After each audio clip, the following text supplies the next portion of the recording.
June 9th, 2026. Strait of Hormuz. Chief Warrant Officer Davis has a shahed drone burning in his cockpit, not outside the aircraft, inside it, between him and his co-pilot, embedded in the gap between their seats. The control panel is melting. His co-pilot is telling him to put the aircraft in the water.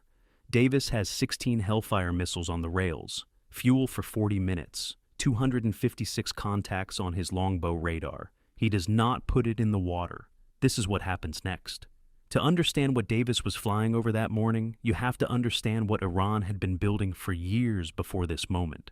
The Shahed 136 is not a precision weapon. It is a math problem. Weighing 200 kilograms, guided by satellite positioning, it costs approximately $20,000 per unit. Iran produces them in the tens of thousands. The entire strategic logic behind the Shahed is volume. Launch enough of them, and some percentage will get through any defensive screen you send against them. They are slow. They are not stealthy. Individually, none of them are impressive. A swarm of them over the Strait of Hormuz is something else entirely. By June of 2026, Iran's drone campaign had forced Kuwait to lose nearly 2 million barrels of oil per day. The strait, the choke point through which 20% of the world's oil passes, was effectively contested. American forces had struck more than 7,000 Iranian targets in the preceding weeks. Iran had answered with ballistic missiles against American bases in Bahrain, Kuwait, and Jordan. Every one of those missiles was intercepted, but the Shahed swarms kept coming, cheap, relentless, and replaceable in a way that no individual interception could permanently solve. One of them found Davis at altitude over the strait. The drone that hit him cost $20,000. Davis's aircraft cost $42 million. Now, consider what that $42 million actually bought. The Apache Guardian is the most advanced attack helicopter flying in 2026, 182 miles per hour. 2 crew, pilot up front, co-pilot gunner in the rear seat. The weapon's pylons carry up to 16 Hellfire missiles per sortie, each one laser and radar guided, capable of destroying a hardened vehicle at 4 miles. The Hellfire was designed to kill tanks. Against a Shahed drone weighing 200 kilograms, it is catastrophically overpowered.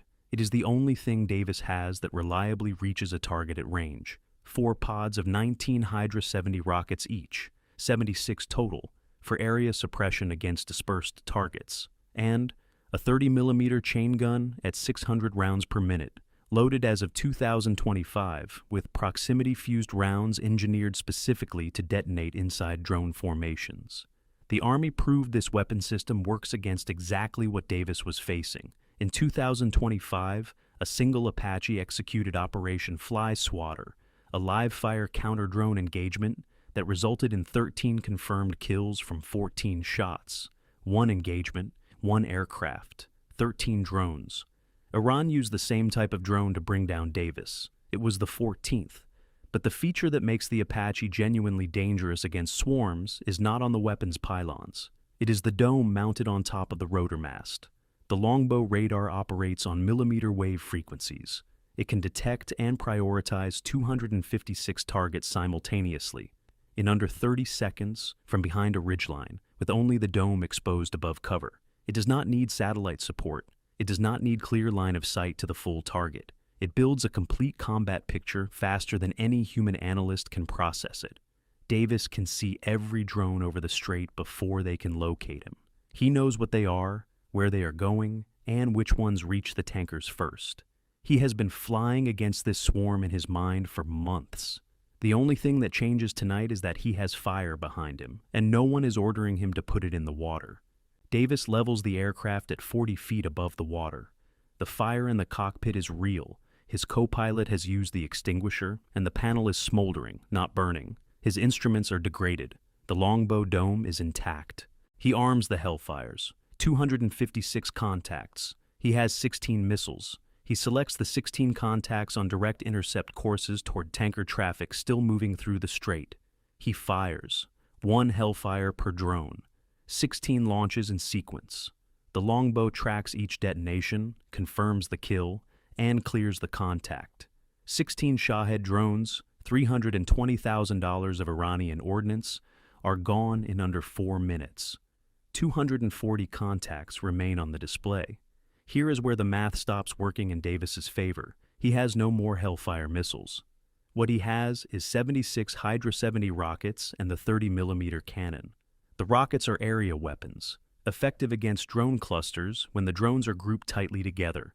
The cannon operates at 600 rounds per minute at close range, but close range against a shahed means the drone is already inside the defensive perimeter Davis was supposed to be holding. He has 40 minutes of fuel. There is no friendly airfield within range. There is no tanker orbiting over the strait.